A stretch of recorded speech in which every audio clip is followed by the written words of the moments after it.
مجھے بھی ایک چھوٹی سی بات یاد آئی، یہ تو شراب، ایک جھوٹ جو آج ہم مذاق میں بول دیتے ہیں، ہنسی مذاق میں جھوٹ بول دیا کرتے ہیں، اور ہم سوچتے بھی نہیں ہیں کہ ہم نے کتنا بڑا گناہ کر دیا۔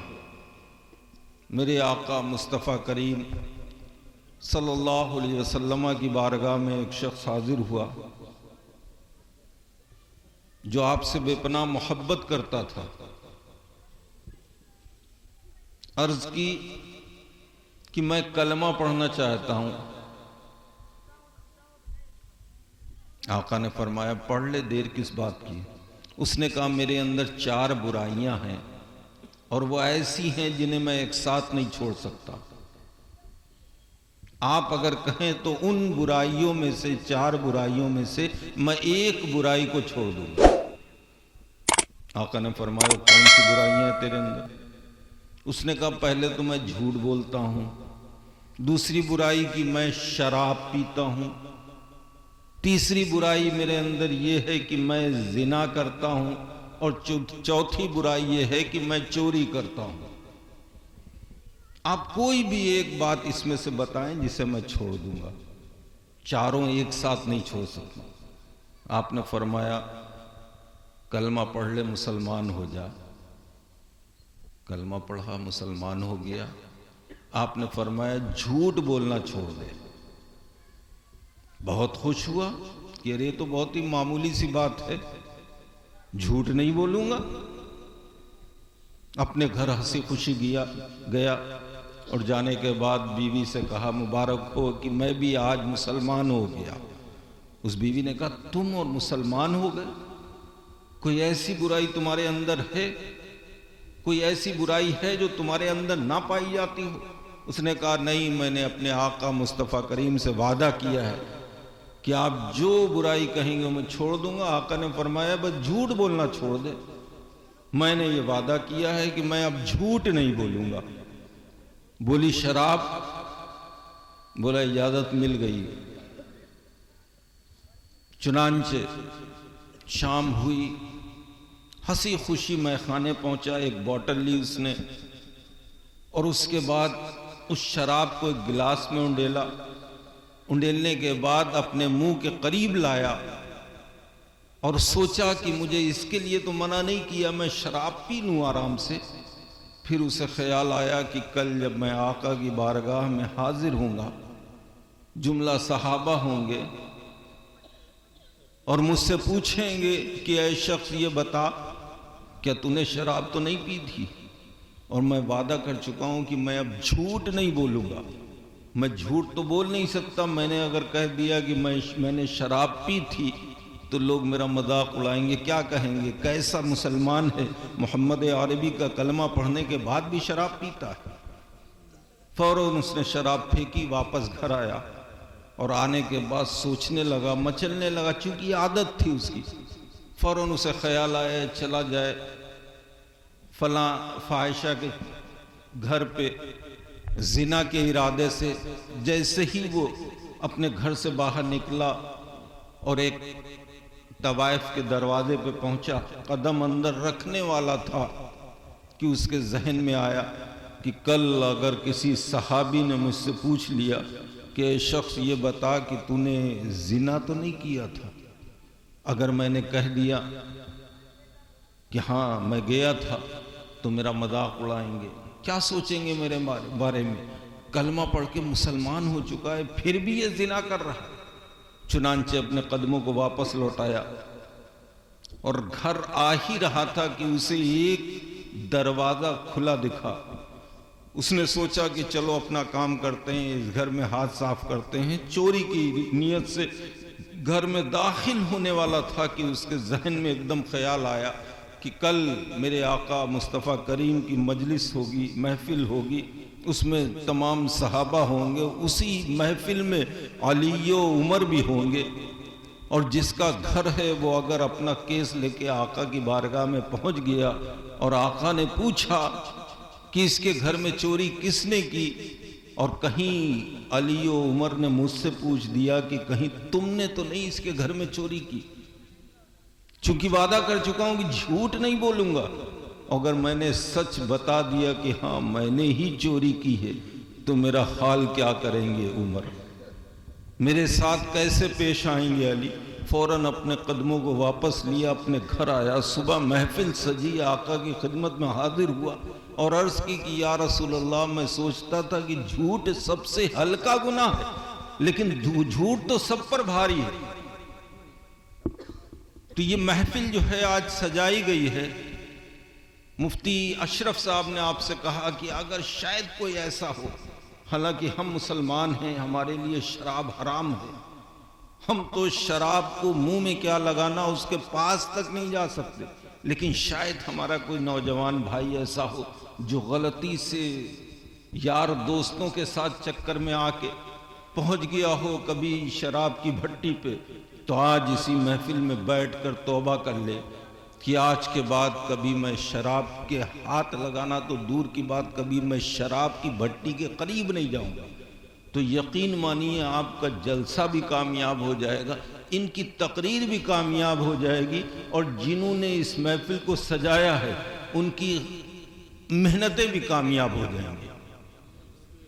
کوئی ایسا شخص ہے جو مذاق میں جھوٹ بول دیتا ہو، آج اس محفل میں بیٹھ کر اپنے رب کو حاضر و ناظر جان کے یہ عہد کر لے کہ آج کے بعد میں کبھی جھوٹ نہیں بولوں گا. اللہ قرآن میں فرماتا ہے یا ایھا الذین آمنوا اتقوا اللہ، اے ایمان والو اللہ سے ڈرو. کس سے ڈرو؟ اللہ سے. جب تک ہم اللہ سے ڈرتے رہے دنیا ہم سے ڈرتی رہی، اور جب سے ہم نے اللہ سے ڈرنا چھوڑ دیا دنیا نے ہمیں ڈرانا شروع کر دیا. ابھی بھی وقت ہے کہ اپنے آپ کو پہچانو تم کون ہو. کبھی اللہ کے خوف سے، اللہ کے ڈر سے تم نے اپنی آنکھوں سے آنسو بہائے؟ کوئی ایسا محفل میں بندہ نہیں ہوگا جو کہے کہ ہاں ہم راتوں کو اٹھ کر اپنے گناہوں کو یاد کر کے اپنی آنکھوں سے آنسو بہا کر اپنے رب سے توبہ کیا کرتے ہیں. کوئی بندہ ایسا نہیں ہوگا جس کی آنکھوں سے آنسو نکلا ہو. ہاں ہم روتے ہیں کب؟ جب ہمارے وہاں کوئی حادثہ ہو جاتا ہے، میت ہو جاتی، ہم دہاڑے مار مار کے روتے ہیں، چیخیں مار مار کے روتے ہیں. کوئی ایسا بندہ ہے جو اپنے گناہوں کو یاد کر کے روتا ہو؟ ذرا غور کرو.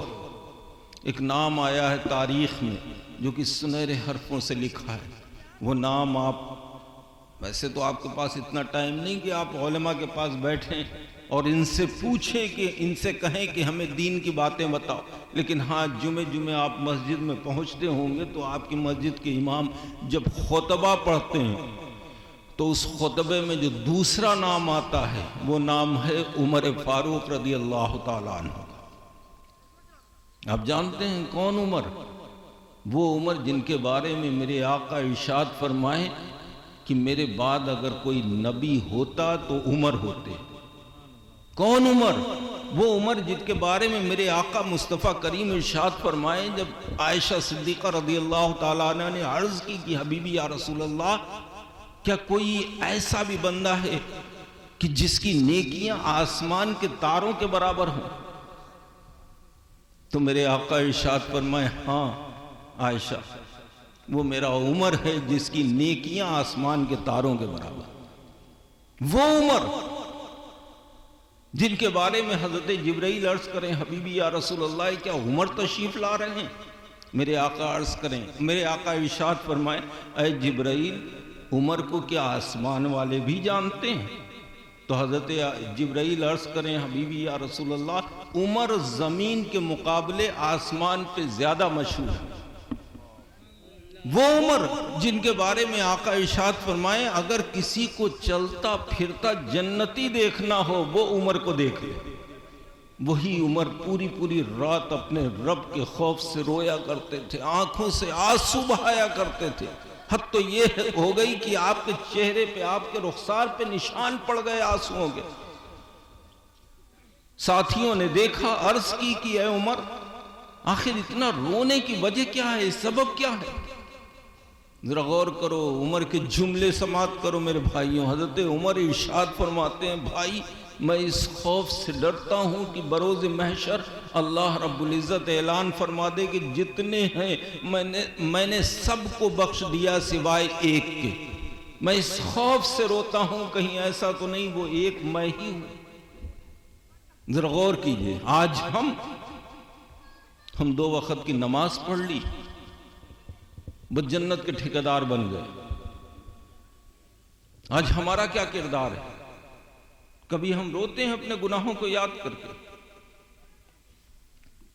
نہیں میرے بھائی، ہنسو کم روز آدھا، دنیا چند روزہ ہے. یہ دنیا ہمارے اور آپ کے لیے ایک امتحان گاہ ہے. ابھی بھی وقت ہے، ہم چاہیں تو اپنا مستقبل سنوار سکتے. اپنے بچوں کو اچھی تعلیم دلاؤ، اپنے بچوں کو دینی تعلیم دلاؤ. یہ جو آج ہماری پوزیشن ہے، جو آج ہماری ویلیو ہے، جو آج دنیا ہمیں حقارت و نفرت کی نظر سے دیکھ رہی ہے، اس کی وجہ یہ ہے کہ ہمارے دل سے اپنے رب کا خوف نکل گیا، نبی کی محبت نکل گئی. آج دنیا ہمیں حقارت و نفرت کی نظر سے دیکھ رہی ہے. ورنہ ہم کوئی معمولی قوم نہیں میرے بھائی. ہم وہ قوم ہیں کہ جب تھوڑے سے تھے تو ہم نے حکومتیں کی تھی. فرق اتنا تھا کہ تب ہم پکے اور سچے مسلمان تھے. آج ہم صرف اور صرف نام کے مسلمان.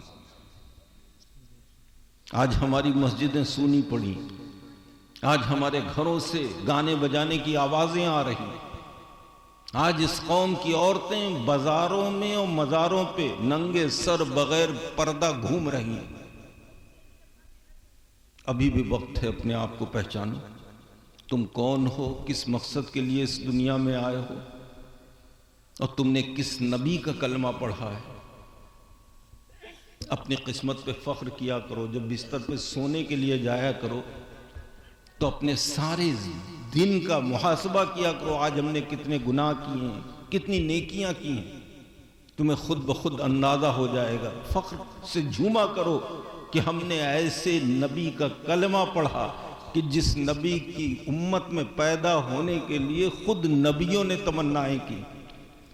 ہم نے ایسے نبی کا کلمہ پڑھا، خدا کی قسم، جو نبی بظاہر جب اس دنیا میں تشریف لائے سب سے پہلے تمہیں، ہمیں، اپنی امت کو یاد کیا.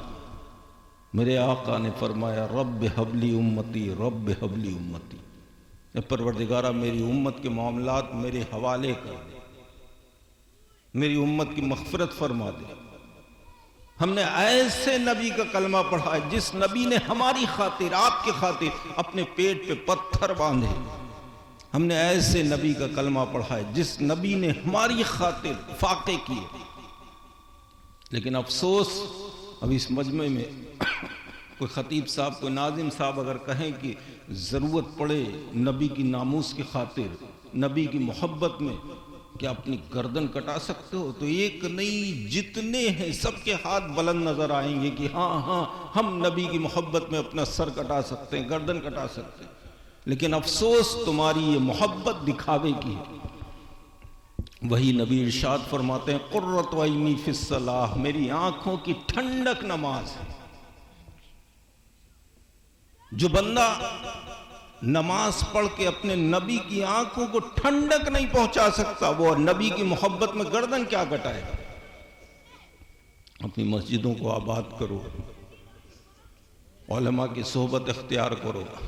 ماں باپ جو تمہارے لیے نعمت ہیں، یہ ماں باپ ایک ایسی نعمت ہے جو انسان کو صرف اور صرف ایک بار ملتی ہے. ان کی قدر کرو. آج ہم دعاؤں کے لیے، پھونک ڈلوانے کے لیے پیروں فقیروں کے پاس، مولویوں کے پاس دوڑ لگاتے ہیں. بے شک جاؤ، یہ اللہ کے نیک بندے ہیں، قرآن کی تلاوت کرتے ہیں، ان کی پیشانیوں میں سجدوں کی تڑپ ہوتی ہے، رب کا خوف ہے. یہ اگر اپنے ہاتھوں کو اٹھا کر تمہارے حق میں دعا کر دیں گے تو اللہ ان کی دعا کو جلد قبول کرے گا. لیکن ہاں، اس سے پہلے تیرے گھر میں بھی ایک پیر موجود ہے جس کے چہرے پہ جھریاں پڑی ہوئی، میلا سا دوپٹہ سر کے اوپر ہے، وہ پیر کوئی اور نہیں تیری ماں ہے۔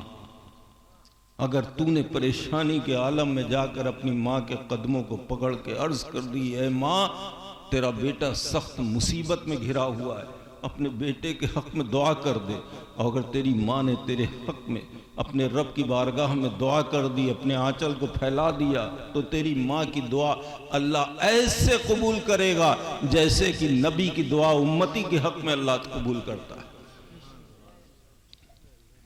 پیروں کے ہاتھ چومنے کے لیے دیکھو صاحب قیام گاہ پہ باہر لائن لگی، کیوں مصافحہ کریں گے، ہاتھ چومیں گے، اچھی بات ہے چومو، کیا پتا کس وقت کس کی نظر پڑ جائے، تمہاری دنیا بدل جائے۔ لیکن ہاں پیر صاحب کے اگر ہاتھ چومو گے تو یہ محسوس کرنا کہ ہم نے صرف اور صرف ہاتھ چومے۔ کبھی اپنے باپ کے ہاتھ چوم لیا کرو، اور جس دن اپنے باپ کے ہاتھ چوم لینا، دل ہی دل میں تصور کرنا کہ آج میں نے جنت کا دروازہ چوم لیا۔ اپنی ماں کے قدموں کو چوم لیا کرو، وہ ماں جس کے بارے میں تمہارے نبی نے فرمایا ہے لوگوں تمہارے لیے تمہاری ماں کے قدموں کے نیچے جنت ہے۔ یہ نہیں فرمایا میرے آقا نے کہ اگر تمہاری ماں نمازی ہے، دیندار ہے، پرہیزگار ہے، عبادت گزار ہے تو اس کے قدموں میں تمہارے لیے جنت نہیں، تمہاری ماں کیسی بھی ہے، اس کے معاملات اس کے ساتھ، لیکن تمہارے حق میں اس کے قدموں کے نیچے تمہارے لیے جنت ہے۔ اگر تم نے اپنی ماں کے قدموں کو چوم لیا تو صرف قدموں کو نہیں چوما بلکہ جنت کی دہلیز کو چوم لو۔ تو اپنے ماں باپ کی عزت کیا کرو، یہ نعمت ہیں، ان کی قدر کرو، ان علماء کی صحبت اختیار کرو، اور مسلک اعلیٰ حضرت پر مضبوطی سے قائم رہو، اس لیے کہ جب تک تمہاری زبانوں سے مسلک اعلیٰ حضرت کا نعرہ لگتا رہے گا کوئی بھی بدعقیدہ تمہارے ایمان پر ڈاکہ نہیں ڈال پائے گا۔ اپنے پڑوسیوں کا خیال رکھو، اپنے بچوں کو اچھی تعلیم دلاؤ، اس لیے کہ بچے صرف تمہارے بچے نہیں بلکہ یہ پورے قوم کا، پورے ملک کا مستقبل ہیں۔ ان کی پڑھائی پہ دھیان دو، انہیں آوارہ مت چھوڑو۔ تمہارے بزرگوں نے، تمہارے بڑوں نے، تمہارے ماں باپ نے تمہارے ساتھ جو غلطی کی ہے اس غلطی کو تم نہ دہراؤ۔ تمہارے ماں باپ نے تمہیں نہیں پڑھایا، کچھ مجبوری رہی ہوگی یا تم پڑھائی سے بھاگے ہوگے، لیکن اس تاریخ کو اب دوبارہ تم مت دہراؤ۔ تمہارا بچہ اگر پڑھائی سے بھاگنے کی کوشش بھی کرے، پوری توجہ دو، پورا دھیان دو، اپنے بچے کو ضرور پڑھاؤ۔